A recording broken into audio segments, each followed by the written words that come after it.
الحمد للہ رب العالمین والصلاة والسلام علی اشرف الانبیاء والمرسلین وعلی آلہ واصحابہ اجمعین۔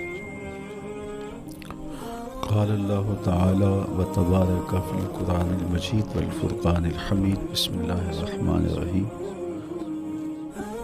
لا اقسم بہذا البلد وانت حل بہذا البلد ووالد وما ولد لقد خلقنا الانسان فی کبد۔ صدق اللہ مولانا العظیم وصدق رسولہ النبی الکریم الرؤوف الرحیم۔ اللہم نور قلوبنا بالقرآن وزین اخلاقنا بالقرآن وادخلنا الجنة بالقرآن ونجنا من النار بالقرآن۔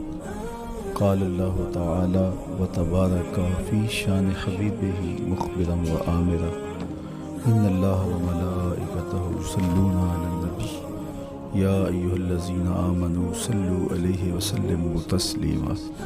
اللہم صلی علی سیدنا و مولانا محمد معدن الجود والکرم صلاۃ و سلاما علیک یا سیدی یا رسول اللہ۔ میں نے آپ کے سامنے قرآن مجید کے جو کلمات تلاوت کیے ان میں اسی حقیقت کو بیان کیا گیا۔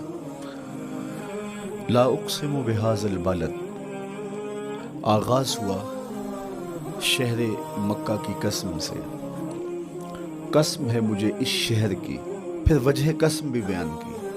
وانت حل بہذا البلد، مجھے اس شہر کی قسم اس لیے کہ محبوب اس شہر میں تو جو بستا ہے، تیرا بسیرا ہے اس شہر میں، اس شہر کی گلیوں نے تیرے قدم چومے ہیں اور تیرے انفاس کی مہک اس کی فضاؤں میں بسی ہے، اس لیے مجھے قسم کہ یہاں تم رہتے ہو۔ اللہ اکبر۔ علماء کے مابین اس بات پر اختلاف ہے کہ مکۃ المکرمہ افضل ہے یا مدینۃ النبی صلی اللہ علیہ وآلہ وسلم افضل ہے۔ ایک علمی اختلاف ہے، بعض نے کہا مکۃ المکرمہ افضل ہے، دلائل دیے، بڑا وزن ہے دلائل میں۔ بعض نے کہا مدینۃ رسول صلی اللہ علیہ وآلہ وسلم افضل ہے، دلائل دیے، بڑا زور ہے دلائل میں۔ لیکن شیخ عبدالحق محدث دہلوی علیہ رحمہ اسی آیت سے روشنی لے کر کے لکھتے ہیں کہ جب حضور مکے میں تھے تو مکہ افضل تھا، جب مدینے آ گئے تو مدینہ افضل ہو گیا۔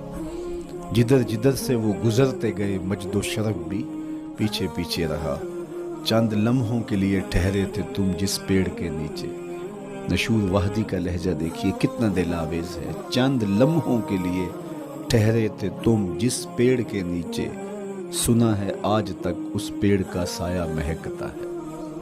تو مکے میں ہیں تو مکہ افضل، مدینے میں ہیں تو مدینہ افضل۔ تو شرف ان کے وجود مسعود سے ہے، وہ جدھر جدھر سے گزرتے جائیں گے وہاں وہاں ہی نور پھیلتا چلا جائے گا۔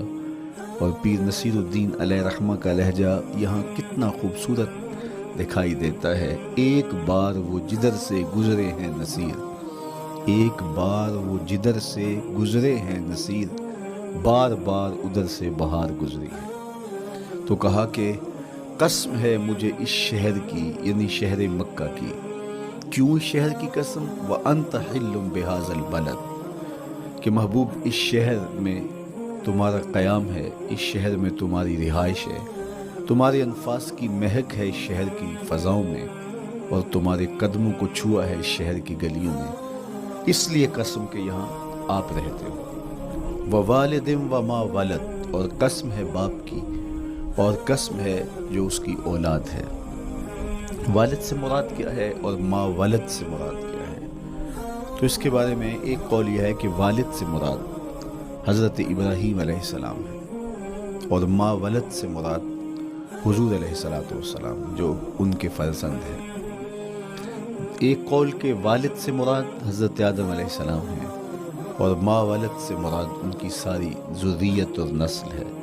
تیسرا قول کہ والد سے مراد حضور علیہ السلام ہے، اور ما ولد سے مراد حضور علیہ السلام کی ساری امت، حضور علیہ السلام کی ساری آل اطرت، حضور کے اصحاب۔ لیکن علماء نے پہلے قول کو ترجیح دی کہ مکۃ المکرمہ کی قسم کی گئی تو پھر مناسبت بنتی ہے کہ حضرت ابراہیم کا ذکر بھی ہو، تو اس لیے والد سے مراد حضرت ابراہیم ہیں، اور ما ولد سے مراد حضور علیہ الصلوۃ والسلام کی ذات ستودہ صفات ہے۔ تو تین چیزیں ہوئیں جن کی قسم کی گئی۔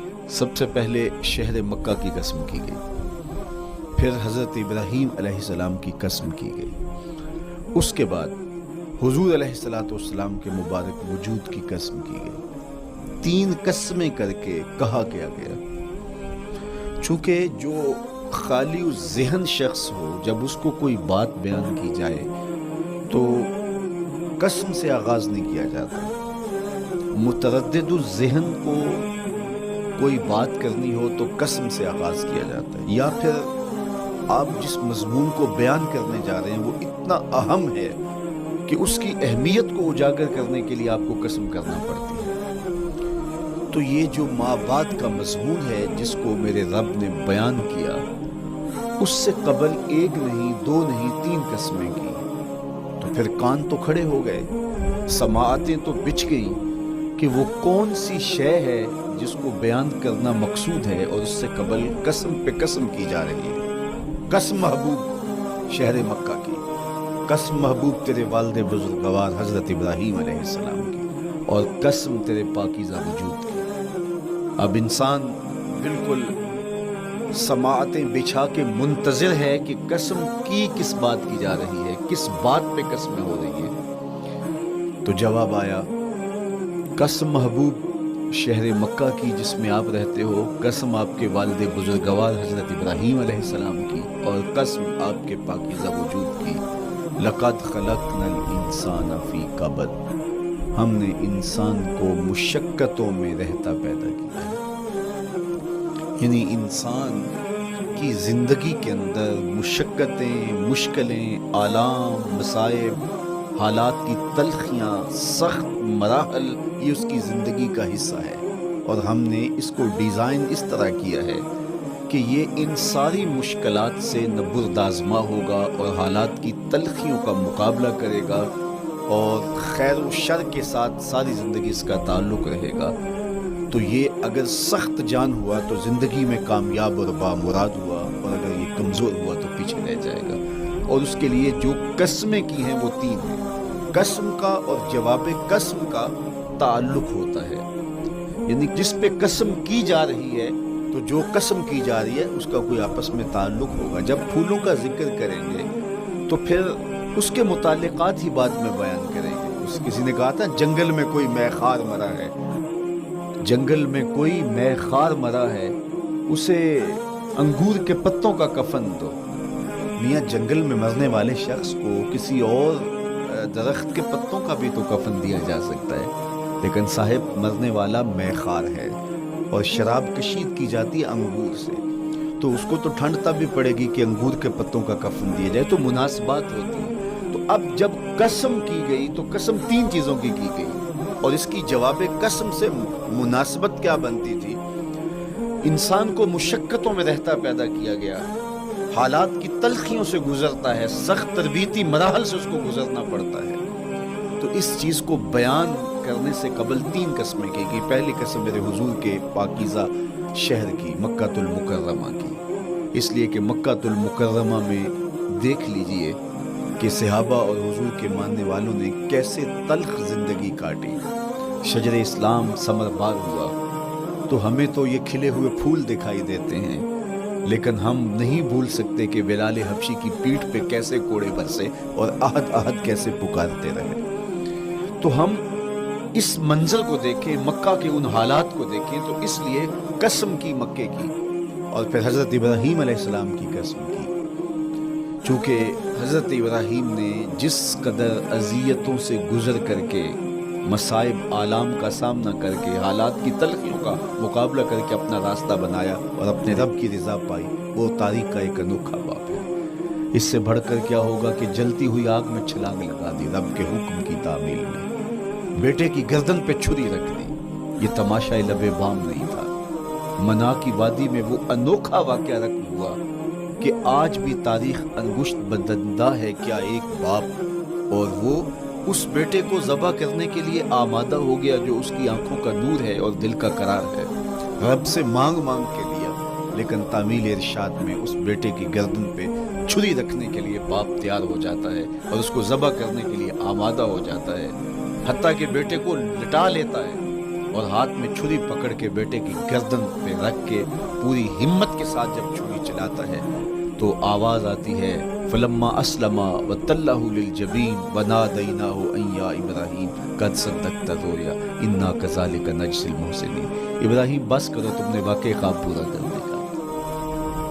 اپنی بیوی کو، اپنے نو مولود بچے کو وادی غیر ذی زرع میں چھوڑ آنا، جہاں کچھ بھی میسر نہیں تھا، یہاں آپ کو آپ کے ماں باپ چھوڑ کے جاتے ہیں، ایک خوبصورت آسودہ ماحول ہے، اور آپ کو جس مقصد کے لیے چھوڑ کے جا رہے ہیں تو وہ مقصد بھی آپ کے اور ان کے پیش نظر ہے، لیکن اس کے باوجود بھی جو ہے وہ آنکھیں نم ہو جاتی ہوں گی کہ ہم اپنی اولاد کو یہاں چھوڑ کے جا رہے ہیں، جبکہ ایک محفوظ پناہ گاہ میں آپ کو چھوڑ کے گئے۔ آپ کی تربیت کرنے والا ایک جو ہے وہ توانا طبقہ اور ایک توانا جو ہے وہ سٹاف موجود ہے جو آپ کی فکری، ذہنی، بدنی تربیت کے لیے کوشاں ہے، لیکن اس کے باوجود بھی والدین محسوس کرتے ہیں لیکن اپنے نو مولود بچے کو وہاں چھوڑ کے جانا جہاں آب و دانہ بھی میسر نہیں۔ مورخ اسلام فی جلندری نے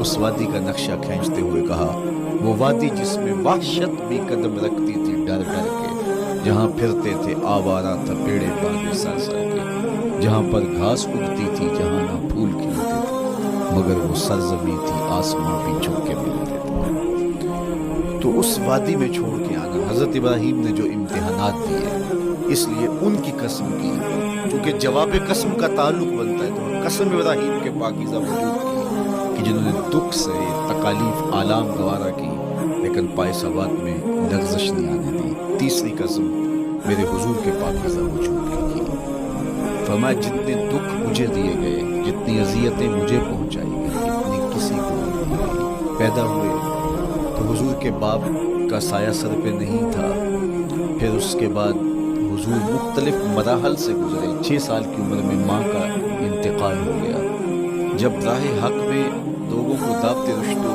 ہدایت دینے نکلے تو جو لوگوں کے رویے تھے اور جو اذیتیں لوگوں نے پہنچائی وہ ایک الگ بات ہے۔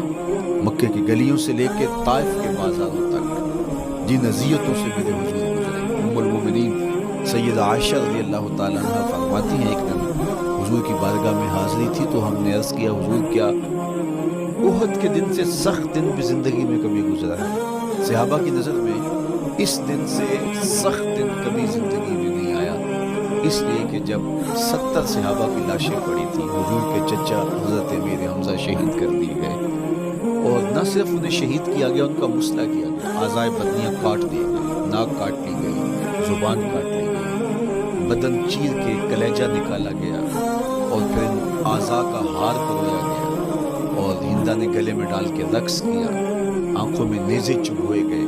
تو یہ دردناک دن تھا، تو حضور کے سر انور پہ سفید رنگ کی پٹی بندھی تھی اور چشمان رحمت میں آنسو تھے، اور بار بار فرماتے تھے ما فعل امی، میرے چچا کی کہانی سنا۔ تو یہ دردناک دن تھا جو صحابہ نے اپنی آنکھوں سے دیکھا۔ تو انہوں نے کہا حضور کیا احد کے دن سے سخت دن بھی کبھی زندگی میں آیا؟ ان کا خیال تھا کہ حضور فرمائیں گے ہاں یہ میرا زندگی کا مشکل ترین اور سخت ترین دن تھا، لیکن حضور نے فرمایا ہاں عائشہ، جب طائف کے بازاروں میں تیری قوم نے مجھے پتھر مارے تو یہ دن احد کے دن سے بھی سخت تھا۔ حضور ان کے 3 سرداروں کے پاس پیغام حق لے کے گئے، لیکن انہوں نے آگے سے جو رویہ اختیار کیا وہ اتنا اذیتناک تھا۔ حضور نے فرمایا کہ ٹھیک ہے، میں تمہاری خیر خواہی کا جذبہ لے کے تمہارے تک پہنچا ہوں، تم نے میری دعوت کو قبول نہیں کیا، تمہاری مرضی، تمہارا مقصود، چلو اب یہ بات میرے اور تمہارے درمیان رہنی چاہیے، اس بات کو راز رہنا چاہیے، اہل مکہ تک یہ بات نہ پہنچے۔ انہوں نے کہا ہم کو راز رکھیں، بلکہ اوباشوں کے ہاتھ میں پتھر دے دیے، اور حضور جب واپس ہونے لگے تو وہ حضور کے پاؤں پہ سنگ زمین، حضور اپنا ایک پاؤں اٹھاتے تو دوسرے پاؤں پہ مارتے، شدت درد اور احساس کرب سے حضور بیٹھ جاتے تو ان کے گھنڈے دائیں بائیں سے بڑھتے اور کندھوں سے پکڑ کے حضور کو اٹھاتے اور مشق سمزمی کرتے، نالین خون سے بھر گئے، رخت لخت زخمی ہوا۔ اللہ اکبر، کیا دردناک لمحے تھے، کیا تکلیف بھری گھڑیاں تھیں، تو کہا کہ جب طائف کے بازاروں میں تیری قوم نے مجھے پتھر مارے تو یہ دن احد کے دن سے بھی سخت تھا۔ اچھا، جب حضور پر اس طرح آلام و مصائب ٹوٹ پڑے تو حضور کے ساتھ جو صحابہ تھے انہوں نے کہا حضور ان کے لیے بد دعا کر دیجیے، تو میرے حضور بولے میں رحمت بن کے آیا، میں رحمت بن کے آیا۔ اللہ اکبر، ان کا تقاضا پہم بڑا تو حضور کے ہاتھ اٹھ گئے، اور پھر حضور نے جو کہا سنیے، اللہم اہد قومی فإنہم لا یعقلون، اے اللہ میری قوم کو ہدایت دے دے، یہ مجھے جانتے ہیں، اگر جانتے تو ان کا میرے ساتھ یہ رویہ نہ ہوتا۔ تو پتھروں کے جواب میں دعائیں دینا پیغمبروں کا حوصلہ ہوتا ہے۔ اللہ اکبر، مورخ اسلام فی جلندری نے کیا خوبصورت پیرائے میں نقشہ کھینچا کہ حضور ہاتھ اٹھا کے دعا مانگ رہے ہیں، الہی کرم کر وہ سارے طائف کے مکینوں پر، الہی پھول برسا ان پتھروں والی زمین پر۔ تو حضور نے دکھ سہے، تکلیفیں سہی، اب 3 قسمیں کی۔ شہر مکہ کی قسم جہاں حضور کے صحابہ نے تکلیفیں سہی، اس شہر کی گلیوں میں انہیں گھسیٹا گیا اور ان کو کچی کھالوں میں لپیٹ کے دھونیاں دی گئی، انہیں اذیت ناک مراحل سے گزارا گیا۔ حضرت ابراہیم مشکل سے مشکل زندگی کاٹی اور رب کی رضا جوئی کے لیے کوشاں رہے، اور میرے حضور نے سخت ترین اذیتوں، مقاومتوں، مخالفتوں اور تکلیفوں کا سامنا کیا۔ تو ان 3 چیزوں کا حوالہ دے کر، ان 3 چیزوں کی قسم کر کے اب انسان کو بتایا جا رہا ہے کہ تم مشکلات سے تمہیں گزرنا پڑے گا، حالات کی تلخیاں تمہیں سہنی پڑے گی، کسی مرتبے تک پہنچنے کے لیے تمہیں پھر تکلیفوں کی راہ اختیار کرنی پڑے گی۔ تم کون ہوتے ہو؟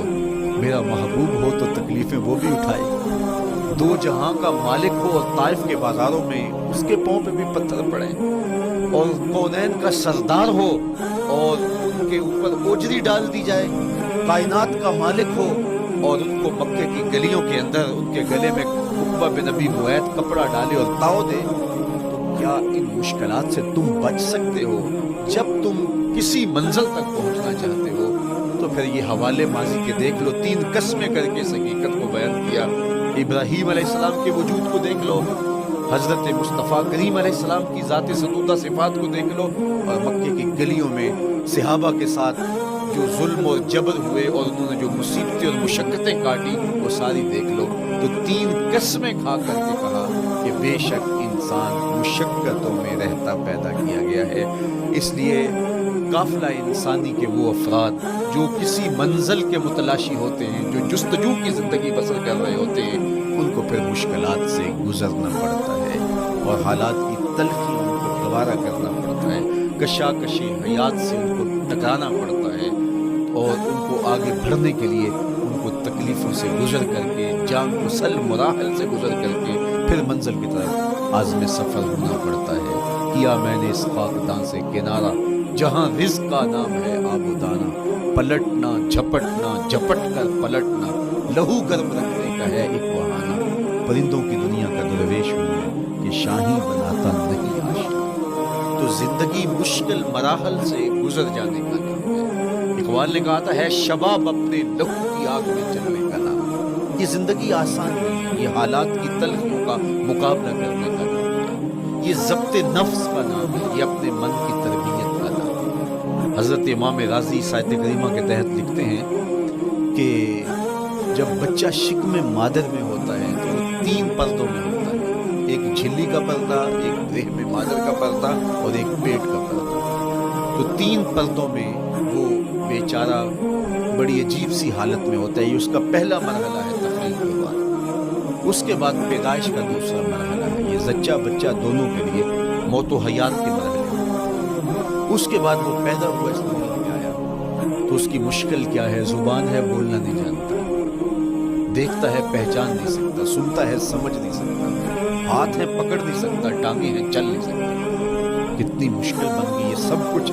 چیزیں ہونے کے باوجود بھی وہ بے بس دکھائی دیتا ہے، اس کو دودھ مانگنے کے لیے بھی رونا پڑتا ہے۔ تو یہ ایک مرحلہ تھا، پھر آہستہ آہستہ اس نے بولنا سیکھا، ایک ایک حرف کر کے، لفظ لفظ جوڑ کے وہ جملے مکمل کرتا رہا۔ آج تو زبان کا طوطی بولتا ہے، آج تو بات کرے تو جو ہے وہ ماحول تھم جاتا ہے، لیکن انسان ذرا پلٹ کے خواب آغوش مادر میں تیری ماں نے ایک ایک حرف تجھے سکھایا تھا، ایک ایک لفظ تجھے سکھایا تھا، لفظ لفظ کر کے، حرف حرف کر کے جملے بنے، اور آج تیری گفتار کی شوخی کے تذکرے زمانے میں ہیں، تو پھر تجھے بولنا سکھایا، تو چل نہیں سکتا تھا، آج تیری جو ہے وہ جولانیاں دیکھنے والی ہیں، تیری رفتار کو کوئی چھو نہیں سکتا ہے، تیری آنکھوں کی بجلیاں آج عقابوں سے بڑھ کر ہیں، آج تیرے کانوں کے اندر نغموں کا جہاں آباد ہے، آج تیرے ہاتھوں کی گرفت کہ آگے شیر غرام بھی ہو تو وہ بھی بے بس ہو جاتا ہے،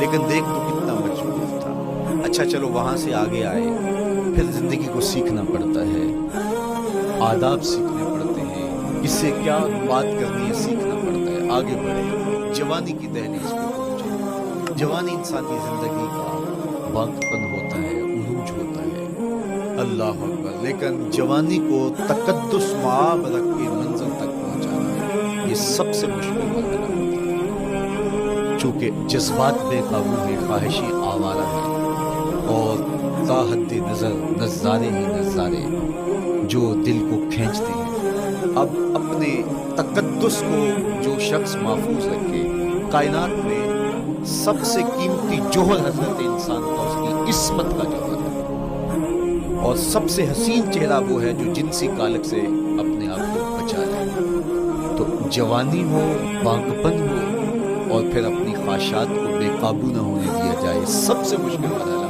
پوری زندگی میں ہی آتا ہے۔ کسی نے کہا تھا کتاب زیست کا ایک اور باب بیت گیا، شباب بیت گیا، ایک عذاب بیت گیا۔ تو شباب کا ختم ہونا اور اس کو خیریت سے منزل تک پہنچنا یہ کتنا بڑا مشکل مرحلہ ہوتا ہے، جس کا جوانی میں باطن کا چہرہ مسخ ہو جاتا ہے اور جنسی کالک سے جو چہرہ آلودہ ہو جاتا ہے اس کا عفت کا دامن داغدار ہو جاتا ہے۔ تو اس لیے وہ چہرہ تاباں ہے، وہ چہرہ روشن ہے، وہ چہرہ منور ہے جو اپنے آپ کو کالک نہیں لگنے دیتا اور اپنی عصمت کی حفاظت کرتا ہے۔ میرے حضور نے بھی ارشاد فرمایا، سبعۃ یظلھم اللہ تعالی فی ظلہ یوم لا ظل الا ظلہ، 7 اشخاص ایسے ہیں قیامت کے دن جب کوئی سایہ نہیں ہوگا، اللہ ان کو اپنے عرش کا سایہ عطا کرے گا۔ ان میں سے پہلا شخص امام عادل حکمران، دوسرا شخص وشاب نشأ فی عبادت اللہ، وہ جوان جس کی جوانی اللہ کی عبادت میں بسر ہو، تیسرا وہ شخص ورجل قلبہ معلق بالمساجد، وہ شخص جس کا دل مسجد میں لگتا ہے، مسجد میں جمتا ہے، اور چوتھا شخص ورجل دعته امرأة ذات منصب وجمال فقال انی اخاف اللہ، وہ شخص جس کو دعوت گناہ ملی اور حسن قدموں میں بچھنے کے لیے بےتاب ہوا، اور اس نے کیا کہا، انی اخاف اللہ، میں اللہ سے ڈرتا ہوں، میرا اللہ مجھے دیکھ رہا ہے۔ میرے حضور نے فرمایا قیامت کے دن جب کوئی سایہ نہیں ہوگا، اللہ اس کے اوپر اپنے عرش کا سایہ تان دے، جو اپنی عصمت کے جوہر کو بچا گیا۔ تو یہ ایک مشکل مرحلہ تھا، اپنی جوانی کے تقدس کی حفاظت کرنا۔ میرے حضور نے ارشاد فرمایا، انا حبیب اللہ، میں اللہ کا حبیب ہوں، جو جوان جوانی میں توبہ کرتا ہے وہ بھی اللہ کا حبیب ہے۔ کتنا بڑا اعزاز ہے اور کتنا بڑا کمال ہے جو شخص کو ملتا ہے جو جوانی میں اپنی عصمت کے تقدس کی حفاظت کرتا ہے، اپنی آبرو پہ پہرا دیتا ہے، اپنی نظروں کی حفاظت کرتا ہے، اپنی سوچوں کو آوارہ نہیں ہونے دیتا، اپنے خیالوں کو بھٹکنے نہیں دیتا، اپنی خواہشات کو بے قابو نہیں ہونے دیتا۔ تو یہ مشکل ترین لمحہ تھا۔ اس کے بعد امام راضی کہتے ہیں اب شادی کا مرحلہ ہوا تو پہلے خود اپنی ذمہ داری تھی، اب کسی کا بوجھ بھی اٹھانا پڑا، یہ اگلی مشکل آ پڑی۔ پھر بچے ہوئے تو پھر اپنی زندگی تو ختم ہو گئی، پھر ساری زندگی، پھر بڑھاپے میں چلے جائیں، ارذل العمر تک چلے جائیں، یہ ساری زندگی مشکلات لقد خلقنا الانسان فی کبد۔ تو ہمیں عملی طور پہ مشکلات کے مقابلے کے لیے تیار ہونا چاہیے۔ دیکھیے ہم جب شکار کرنے جاتے ہیں اور وہ خطرناک جنگل ہو جس میں شیر، بھیڑیے اور دیگر جانور بھی ہوں، تو پھر ہم حفظ ما تقدم کے طور پہ سب کچھ ساتھ لے کے جاتے ہیں اور اس انداز سے جاتے ہیں کہ ہمارے اوپر اگر کوئی حملہ ہو تو بچاؤ کی یہ تدبیر۔ تو ہم عملی طور پہ اس کے لیے خود تیار ہوتے ہیں، تو پھر کوئی ہونے والا حملہ غیر متوقع نہیں ہوتا اور ہم اس کے لیے اپنے آپ کو مستعد اور فعال پاتے ہیں۔ اسی طرح میں اور آپ اگر زندگی کے اس فلسفے سے آگاہ نہیں ہوں گے کہ زندگی مشکلات کا مجموعہ ہے، حالات کی تلخیاں ساری زندگی ہمارے ساتھ رہیں گی، تو کوئی بھی تکلیف، کوئی بھی اذیت، کوئی بھی ایسا واقعہ جو ہم نہیں چاہ رہے ہوں گے وہ روح پذیر ہوگا تو ہم گھبرا جائیں گے اور پھر اس وقت ہم دکھی ہو جائیں گے۔ اس لیے ہمیں یہ قرآن نے سکھایا ہے کہ تم عملی طور پہ زندگی کی سختیوں کا مقابلہ کرنے کے لیے آمادہ اور تیار ہو جاؤ۔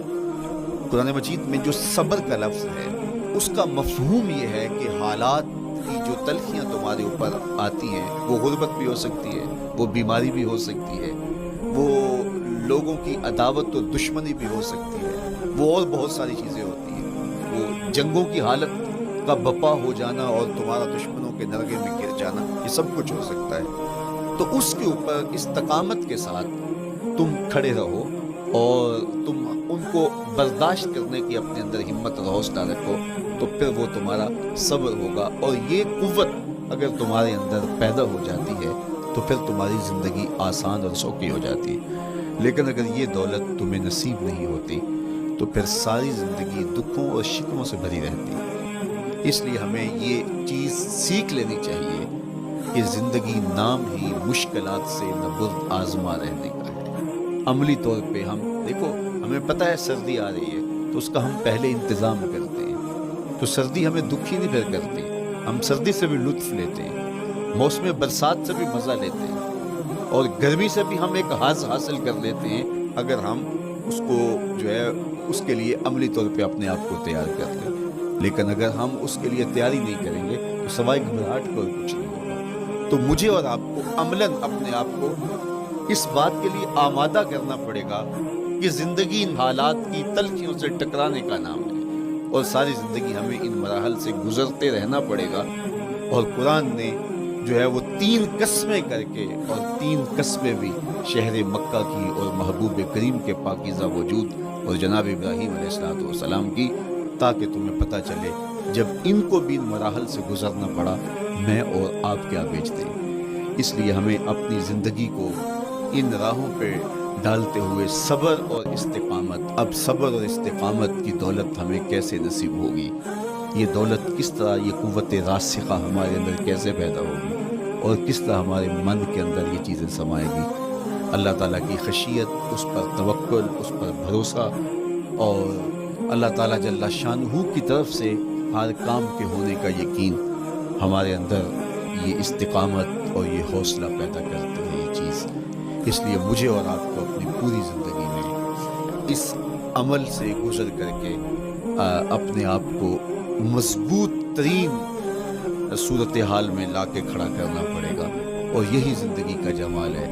تو اب پھر دیکھیے قرآن کیا کہہ رہا ہے، لا اقسم بہذا البلد وانت حل بہذا البلد ووالد وما ولد، 3 قسمیں کی۔ اس کے بعد ارشاد فرمایا لقد خلقنا الانسان فی کبد، ہم نے انسان کو مشکلوں میں، مصائب میں، آلام میں رہتا ہوا پیدا کیا۔ کہتے ہیں جب حضرت انسان کی تخلیق ہوئی تو اس کا خمیر جب گویا جا رہا تھا تو اس کے اوپر 39 دن تک آزمائشوں کی، دکھوں کی، تکلیفوں کی بارش ہوئی، اور ایک دن خوشیوں اور مسرتوں کا می برسا۔ تو انسان کی زندگی کے اندر حالات سے ٹکرانا اور دکھوں کو سہنا اور دکھوں سے مقابلہ کرنا، یہ سیکھنا پڑے گا، اور جب انسان اس کو عملی طور پر سیکھ جائے گا تو پھر زندگی کا جمال اور زندگی کا حسن نصیب ہوگا۔ دوسری بات، ہمیں اپنی زندگی میں 7 چیزوں کو اپنا اصول بنا لینا چاہیے، اور یہ 7 چیزیں وہ ہیں جو ہماری زندگی کو ایک خوبصورت سانچے میں ڈھال کر کے ہمیں ایک پاکیزہ اور ستھرا انسان بنا دیتی ہے۔ پہلی چیز، التمسک بکتاب اللہ، اللہ کی کتاب سے جڑ جانا، وابستہ ہو جانا۔ جب ہم کتاب اللہ سے وابستہ ہو جائیں تو پھر ہمارے باطن کی اور نفس کی تربیت ہوتی ہے، اور پھر ہم وہ مطلوب انسان بنتے ہیں جو ہمارا رب ہم سے تقاضا کرتا ہے۔ تو اس لیے ہمیں اپنی زندگی میں اس چیز کو لازم کر لینا چاہیے کہ ہمارا کوئی بھی دن قرآن مجید کی تلاوت کے بغیر نہ ہو جائے۔ اپنے دن کا آغاز قرآن مجید کی تلاوت سے کیجیے۔ سورہ یاسین سے جو اپنے دن کا آغاز کرتا ہے، سارا دن اللہ کی امان میں رہتا ہے، اس کی حفاظت میں رہتا ہے۔ اور اپنی شب کا آغاز سونے سے پہلے سورہ الملک کی تلاوت کریں، آپ ساری شب اللہ کی امان میں، اس کی حفاظت میں رہیں، اور قرآن مجید کو سمجھ کر اس کے مفاہیم و مطالب کے ساتھ ایک رکوع کم از کم پوری زندگی، اپنی زندگی کے نصاب میں آپ کتنا وقت مختلف امور کے لیے سر انجام دیتے ہیں۔ یہ کتاب انسانی ہدایت کے لیے، انسانی تربیت کے لیے اس سے کوئی اور بہتر اور مؤثر جو ہے وہ نصاب نہیں ہو سکتا۔ انسان سازی کا بہترین ذریعہ ہے یہ کتاب، اور اس کتاب کے ذریعے سے جو ہے وہ انسان پستیوں سے اٹھ کے بلندیوں تک جا پہنچتا ہے۔ اقبال نے تو کہا کہ گر تمی خواہی مسلمان زیستن، نیست ممکن جز بقرآن زیستن۔ اگر تو مسلمان بن کے جینا چاہتا ہے تو قرآن کے بغیر ایک قدم بھی نہیں چل سکتا۔ تو آگے چل کے اسی نظم میں کہا کہ فاش می گوئم آنکھ در دل مزمرست، ای کتابیں نیست چیزیں دیگرست۔ اگر میں کھل کے بیان کر دوں جو میرے سینے میں چھپا ہے تو میں تجھے بتا دوں کھل کے یہ کتاب نہیں، یہ کوئی اور ہی شے ہے۔ کن لوگوں کو کہاں سے اٹھایا اور یہ کتاب کہاں تک لے گئی، جو باہمی جنگ و جدل میں الجھے ہوئے تھے اور حرف شناس بھی نہیں تھے، جو سواد آشنا بھی نہیں تھے، پھر انہوں نے جو ہے وہ روما کی سلطنت بھی الٹ کے رکھ دی۔ یہ کرشمہ تھا اس کتاب کا جس نے زندگی کا جمال ان کی روحوں کے اندر پیدا کر دیا۔ تو میں اور آپ اپنی زندگی میں قرآن مجید سے کبھی بھی دور نہ ہوں، روزانہ کی بنیاد پہ آپ تلاوت کلام مجید اپنی زندگی میں شامل رکھیں۔ انشاءاللہ اس کے اجالے دنیا میں اور آخرت میں آپ اپنی آنکھوں سے مشاہدہ کریں گے۔ حضرت امام احمد بن حنبل فرماتے ہیں، میں نے رب سے کہا کہ مجھے اپنا قرب عطا کر، آواز آئی میرا قرب چاہتے ہو تو قرآن پڑھا کر۔ یہ رب کی قربت کی بھی ضمانت ہے اور ضبط نفس اور باطن کی تربیت کا بھی ذریعہ ہے۔ اچھا، دوسری بات، والاقتداء بسنت رسول اللہ صلی اللہ علیہ وآلہ وسلم۔ ہمارے لیے بہترین نمونہ ہمارے حضور علیہ الصلوۃ والسلام کی زندگی ہے، حضور کے دیا ہوا نظام حیات ہے جس پر حضور نے خود عمل کر کے دکھایا۔ میرا عشق رسول، میری محبت رسول اس بات کا تقاضا کرتی ہے کہ میں ان کے طریقہ حیات کے مطابق اپنی زندگی گزاروں۔ اسلام دعوے کی بات نہیں کرتا، دلیل ہم سے مانگتا ہے۔ آج میں کہتا ہوں میں عاشق رسول ہوں، اور اتنا بڑا عاشق رسول ہوں کہ میرے جیسا زمانے میں دوسرا کوئی نہیں۔ میرے جذبات ایسے دکھائی دیتے ہیں آسمان کو چیر دوں گا اور زمین کو پھاڑ دوں گا، لیکن ہمسایوں کے ساتھ میرا سلوک بتاتا ہے کہ میں عاشق رسول نہیں ہوں۔ دوستوں کے ساتھ میرا رویہ بتاتا ہے کہ میں عاشق رسول نہیں ہوں۔ میں کسی سے وعدہ کرتا ہوں اور پھر اس پہ پورا نہیں اتر پاتا، تو صاحب پھر آپ عاشق رسول نہیں ہیں، آپ کچھ اور ہیں۔ عشق رسول تو یہ ہے کہ میرے محبوب علیہ السلام نے کسی سے عہد کیا ہے کہ تمہارے آنے تک میں یہاں کھڑا ہوں، اور وہ جا کے بھول جاتا ہے، اور میرے حضور 3 دن وہاں منتظر رہتے۔ وہ اچانک گزرا اور دیکھا تو حضور علیہ السلام کھڑے ہیں، تو خود پریشان ہوا، صرف اتنی بات اسے کہی، صاحب تو نے مجھے مشکل میں ڈال دیا، تو نے مجھے مشقت میں ڈال دیا۔ عہد کیا ہے تو پھر اس کی پاسداری نبھا کے دکھائی۔ اللہ اکبر! میں اگر حضور سے محبت کرنے والا ہوں تو میرا رویہ بتائے کہ میں عاشق رسول ہوں۔ میری زبان پہ جھوٹ نہیں بول سکتی۔ آپ سے پوچھا گیا کہ مومن بزدلی کر سکتا ہے؟ کہا نہیں، بہادر ہوتا ہے، لیکن ہو سکتا ہے کبھی اس سے بزدلی سرزد بھی ہو جائے۔ پھر پوچھا گیا کہ مومن بخیل ہو سکتا ہے؟ کہا نہیں، سخی ہوتا ہے، لیکن ہو سکتا ہے کبھی اس سے بخل بھی سرزد ہو جائے۔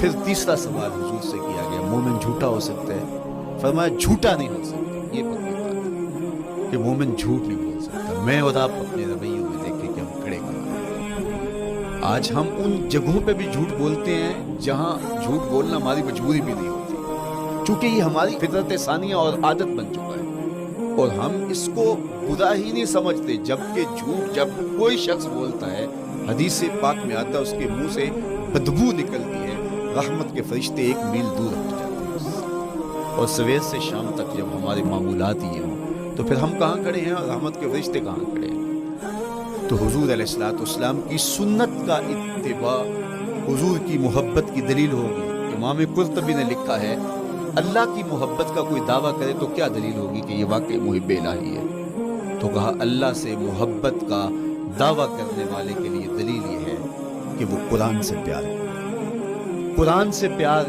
اور قرآن سے محبت کی دلیل یہ ہے کہ حضور کا پیار سینے میں رکھے۔ حضور سے محبت کی دلیل یہ ہے کہ سنت رسول سے پیار کرنے والا، اور سنت رسول سے پیار کرنے کی دلیل یہ ہے کہ بدعات سے اجتناب کرنے والا۔ ہر وہ طریقہ جو میرے حضور نے نہیں دیا اس کو اختیار نہ کرے، اس طریقے کو اختیار کرے جو حضور علیہ السلام کا عطا کرتا ہے۔ تیسری بات، عقل الحلال، یہ وہ بنیادی اصول ہیں جو ہماری زندگیوں میں اتر جانے چاہیے، اور ہم ایک صالح اور خوبصورت انسان بن کے اس معاشرے کا حصہ بن سکتے ہیں۔ عقل حلال زندگی میں شامل ہو تو زندگی کو جمال نصیب ہوتا ہے، اور باطن اور ظاہر کو طمانینت نصیب ہوتی ہے۔ اگر رزق پاک نہیں ہے تو آپ کعبے بھی جائیں تو وہاں بھی آپ محروم پلٹیں گے۔ میرے حضور علیہ السلام نے فرمایا ایک بندہ لمبا سفر کر کے گیا، اشعث اغبر کے لفظ ہیں، اس کے بال بکھرے ہوئے ہیں، سفر کی گرد پڑی ہوئی ہے، اور لباس بھی پھٹا ہوا ہے، شکستہ حالت، پراگندہ صورت، اور کھڑا ہے کعبۃ اللہ کے سامنے، یمد یدیہ، دونوں ہاتھ لمبے کر کر کے دعا مانگ رہا ہے، اور کیا کہتا ہے؟ اے اللہ اے اللہ، وَمَطْعَمُهُ حَرَامٌ وَمَشْرَبُهُ حَرَامٌ وَمَلْبَسُهُ حَرَامٌ وَغُذِّيَ بِالْحَرَامِ۔ فرمایا اس کا کھانا حرام کا ہے، اس کا پینا حرام کا ہے، اس نے جو لباس پہنا ہے وہ حرام کا ہے۔ میرے حضور فرماتے ہیں بتاؤ اس کی دعا کیسے قبول ہوگی؟ اب لمبا سفر کاٹ کے حرم کعبہ میں پہنچے، غلاف کو پکڑ پکڑ کے دعائیں کر رہا ہے، لمبے لمبے ہاتھ کر کے دعائیں مانگ رہے ہیں، ملتزم سے لپٹا ہوا ہے، حتیم میں سجدہ ریز ہو کے رو رو کے دعائیں مانگ رہے ہیں، لیکن دعا قبول نہیں ہوتی۔ کیوں؟ اس لیے کہ اس کے پیٹ میں لقمہ حرام کا ہے، اس کے بدن پہ لباس حرام ہے۔ تو اسلام نے جتنا زور حلال کمانے، حلال کھانے اور حلال اختیار کرنے پر دیا ہے، تو ایک مومن اگر اسلام کے مبادیات سے بھی آگاہ ہو تو اس کی تو زندگی کے اندر جو ہے وہ حرام گھس ہی نہیں سکتا ہے، بلکہ وہ مشکوک سے بھی اجتناب کرے۔ چوتھی چیز، کف الاذی، اپنے آپ کو ایسا بناؤ کہ تمہارے وجود سے کسی کو ضرر اور تکلیف نہ پہنچے۔ ہمارا اسلام تو ہمیں یہ بتاتا ہے کہ تم پیاز یا لہسن کھا کے مسجد میں نہ جاؤ کہ تمہارے منہ سے جو سمیل آتی ہے اس سے کسی کو تکلیف نہ پہنچے۔ تو یہ اسلام کی دی ہوئی تعلیمات ہیں کہ مسجد میں بھی جانا ہے تو اپنے آپ کو دیکھو کہ تمہاری حالت کیا ہے، تمہاری وجہ سے کسی کو تکلیف نہ پہنچے، تمہارے رویے اتنے خوبصورت ہوں، تمہارے ہمسائے بتائیں کہ یہ واقعی مسلمان ہے۔ مسلمان کی تعریف کی گئی، المسلم من سلم المسلمون من لسانہ و یدہ۔ مسلمان کون ہے؟ جس کے ہاتھ سے، جس کی زبان سے دوسرا مسلمان بھائی محفوظ ہے، تو وہ مسلمان ہے۔ اللہ اکبر۔ ہم یہ جو کہتے ہیں السلام علیکم، اس کو کہتے ہیں تحیت المسلم، مسلمان کا تحیت۔ تو اس میں اس کے معنی پہ غور کریں تو ہم اس کو ضمانت دے رہے ہوتے ہیں، السلام علیکم، تیرے اوپر سلامتی ہو، تو ہم اپنی جانب سے اسے ضمانت دیتے ہیں میرے بھائی، میری طرف سے تیری عزت، تیری جان، تیری آبرو سلامت ہے، اب میری جانب سے تو پریشان نہیں ہونا، میں تجھے سلامتی کی ضمانت دیتا ہوں۔ اور وہ آگے سے کیا کہتا ہے؟ وعلیکم السلام، میرے بھائی پھر میری جانب سے بھی تیرا سب کچھ محفوظ ہے۔ اگر سلام کا مفہوم اچھی طرح ہماری روحوں میں اتر جائے تو پھر ایسا ہو نہیں سکتا کہ ہم جس کو السلام علیکم کہہ دیں پھر اس سے ہم دھوکہ کریں، یا اس کی آبرو پہ حملہ آور ہوں، یا اس کے مال پہ حملہ آور ہو جب السلام علیکم کہہ دیا۔ کیونکہ جو ہمیں لفظ بولنے کے لیے کہا گیا اس کے پیچھے فلسفہ ہے لفظ۔ یہ پھول ہیں، ان کو دیکھ کر سبحان اللہ کہنے کا کہا گیا، پہاڑوں کو دیکھ کے اللہ اکبر کہنے کا کہا گیا۔ پہاڑوں کو دیکھ کے سبحان اللہ کہہ دیں اور پھولوں کو دیکھ کے اللہ اکبر کہہ دیں، ایسا کیوں نہیں کہہ دیتے؟ لیکن نہیں، اس لیے کہ جب پہاڑوں کو دیکھتے ہیں تو دل میں ان کی ہیبت پیدا ہوتی ہے۔ اتنے بڑے پہاڑ، سمندر کو دیکھتے ہیں تو اس کی ہیبت پیدا ہوتی ہے، اتنا بڑا سمندر تا حد نظر پھیلا ہوا، تو جب اس کی بڑائی پیدا ہونے لگتی ہے تو فوراً پلٹایا گیا اللہ کی بڑائی کی طرف اور کہا بول اللہ اکبر، یہ نہیں میرا اللہ بڑا ہے۔ اور پھول کو جب دیکھا تو اس کی لطافت کی طرف الجھنے لگے، کتنا خوبصورت ہے، درزوں میں کیسے خوشبو بسی ہوئی ہے، کیسے رنگ ہیں، کیسے جمال ہیں، اللہ اکبر۔ کیا کسی نے کہا تھا نا کہ درزوں کی لطافت میں خوشبو نے اما پائی، گل چیرنے والے نے کس شان سے چیرا۔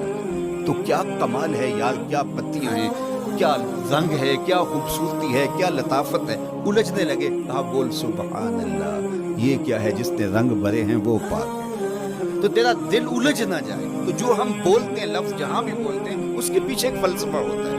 السلام علیکم یہ تحیت المسلم ہے، جب ہم کسی کو کہتے ہیں السلام علیکم تو اس کو ہم نے ضمانت دے دی، بس بات ختم۔ اب جو ہے وہ میری جانب سے تو محفوظ ہے، لیکن ہم سلام بھی لے رہے ہوں گے اور ہاتھ بھی کاٹ رہے ہوں گے اور اس کی جیب بھی کاٹ رہے ہوں گے، پھر سلام نہیں لیا ہم نے، منافقت کی۔ تو کف الاذا چوتھی چیز، اور پانچویں چیز اجتناب المعاصی، گناہوں سے اپنے آپ کو بچا کے رکھنا۔ نیکی کرنا بہت اہم ہے، لیکن نیکی کرنے سے زیادہ ہم اپنے آپ کو گناہوں سے بچاتے ہیں، چونکہ شر کی قوتیں ہمارے ساتھ جڑی ہوئی ہیں، اس لیے اپنے آپ کی حفاظت جب ہم کریں گے تو ہم ایک اچھی صورت میں آگے بڑھیں گے۔ اور چھٹی چیز وہ ہے التوبہ۔ توبہ تسلسل کے ساتھ کرتے رہیے۔ یہ تصور کہ بڑھاپے میں توبہ کریں گے، یہ تصور کہاں سے آیا؟ یا ہمارے ہاں آج کل یہ کلچر پیدا ہوا ہے کہ لیلۃ القدر یا شب رات کے دن سارے جڑ کے توبہ کرنے بیٹھ جاتے ہیں اور پورا سال اپنی مرضی کی زندگی گزارتے ہیں۔ ایسا نہیں ہے۔ میرے حضور کے دامن پہ ایک بھی گناہ کا دھبا نہیں تھا۔ ہم نبیوں کی عصمت کے قائل ہیں، کسی نبی پر کوئی گناہ کا دھبا نہیں ہوتا۔ اگر اس امکان کو بھی تسلیم کر لیا جائے تو ساری شریعت مشکوک ہو جاتی ہے، لیکن اس کے باوجود حضور فرمایا میں دن میں اللہ سے 100 بار توبہ کرتا ہوں، ایک دن میں 100 مرتبہ توبہ کرتا ہوں۔ میں اور آپ دیکھیں کہ ہم کیا اس معمول کو اپنی زندگی میں شامل کیے ہوئے ہیں۔ جب انسان توبہ کرتا ہے، جب غسل کر لیتا ہے نا ایک دفعہ، تو پھر وہ بچ بچ کے چلتا ہے کہ کوئی گرد دوبارہ پڑ نہ جائے، اور جب وہ لتھڑا ہوا ہو تو پھر اس کو پرواہ بھی نہیں ہوتی۔ اس لیے ہمیں بار بار غسل کرنے کی، بار بار توبہ کرنے کی تلقین کی گئی ہے، تاکہ ہم پھر نئے گناہوں سے بچتے رہیں گے۔ تو اپنی زندگی میں توبہ کا تسلسل کیجیے، شام سویرے صبح بار بار اللہ سے توبہ کی رجوع کیجیے۔ اور آخری چیز ادا الحقوق، حقوق کا ادا کرنا۔ ہمارے ذمے جو حقوق عائد ہوتے ہیں وہ ہمارے والدین کے ہیں، وہ ہمارے بہن بھائیوں کے ہیں، وہ ہمارے دوستوں کے ہیں، ہمسایوں کے ہیں، ہمارے اساتذہ کے ہیں، کلاس فیلوز کے ہیں۔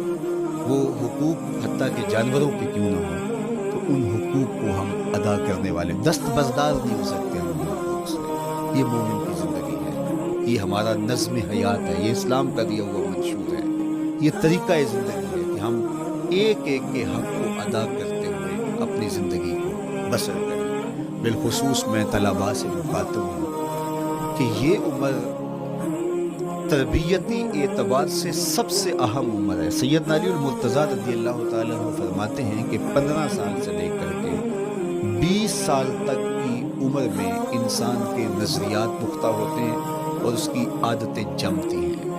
یہ دوسرے کہتے ہیں 13 سے 19 سال تک کی عمر، وہ کہتے ہیں یہ بڑی اہمیت کی حامل ہے۔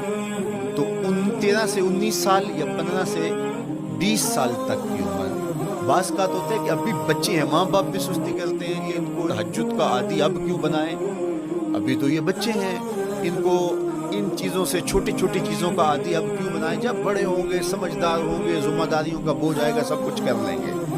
تو پھر اس وقت کرنا مشکل ہوتا ہے، پھر کر نہیں پاتا بندہ۔ جو سیکھنا ہے، جو عادتیں پختہ کرنی ہے، وہ اسی زندگی میں ہوتی ہے۔ تو یہ آپ کا ایک موقع ہے، آپ کو ایک ماحول فراہم ہوا ہے۔ آپ کے ہمسائے آپ کے کلاس فیلوز ہیں جو آپ کے ساتھ کمرے میں رہ رہے ہیں۔ ہمسائیگی کے حقوق ادا کرنے کا جو انداز ہے وہ یہاں ہی سیکھیے اور اپنے اندر اس کو متحقق کیجیے اور پختہ کیجیے۔ اسی طرح اپنے گفتگو کے لہجوں میں شائستگی، اپنے انداز کے اندر خوبصورتی اور اپنے رویوں کے اندر جمال پیدا کرنے کی کوشش کریں۔ اپنے آپ کو مؤثر بنائیں اور شریعت کے بتائے ہوئے اصول اور ضابطوں کے مطابق آپ جب زندگی کے چند دن گزار لیں گے، پھر زندگی گزارنے کا نشہ آنے لگ جائے گا۔ کیونکہ جب ہم اپنی خواہش کی زندگی گزارتے ہیں تو پھر ہم خود بے چین اور مضطرب ہوتے ہیں، اس لیے کہ ہمیں اس طرح زندگی گزارنی چاہیے جس طرح ہمارے رب نے بتایا۔ آپ کوئی بھی مشین خریدتے ہیں، کوئی بھی چیز لیتے ہیں تو اس کے ساتھ چھوٹی سی بک دیتے ہیں، آپ کو اس کا طریقہ استعمال بتاتے ہیں کہ اس کو یوں استعمال کرو گے تو دیر پر اس کے فوائد حاصل ہیں۔ اگر یہ مائک ہم اس طرح استعمال نہیں کرتے، اپنی خواہش سے استعمال کریں گے تو پھر نتیجہ کیا ہوگا کہ تھوڑے دنوں کے بعد جو ہے وہ خرابی کی طرف سلسلہ چلے گا۔ اس طرح یہ وجود جس پاکیزہ ذات نے بنایا ہے، اس نے ہمیں بتایا ہے کہ اس کو استعمال کیسے کرنا ہے اور اس زندگی کو کیسے گزارنا ہے۔ اور پھر انسان کو ایک ماڈل اور نمونہ بھی چاہیے، تو کہا نمونہ دیکھنا ہے تو محمد عربی کی ذات دیکھو، ادھر دیکھتے جاؤ اور زندگی گزارتے جاؤ، دیکھنا تمہاری زندگی کتنی خوبصورت آخرت کی برکتیں دے، اپنی پناہوں اور اپنی امان اور اپنی حفاظتوں کا حصار دے، اور آنے والا کل اللہ بہتر فرمائے، میرے وطن کی خیر کرے، میرے ملک کو امن کے اجالے دے، یہاں دہشت گردی کے سلگتے الاؤ ٹھنڈے کر کے من کی بہاریں پیدا کر دے۔ کی محمد سے وفا تو نے تو ہم تیرے ہیں، یہ جہاں چیز ہے کیا لو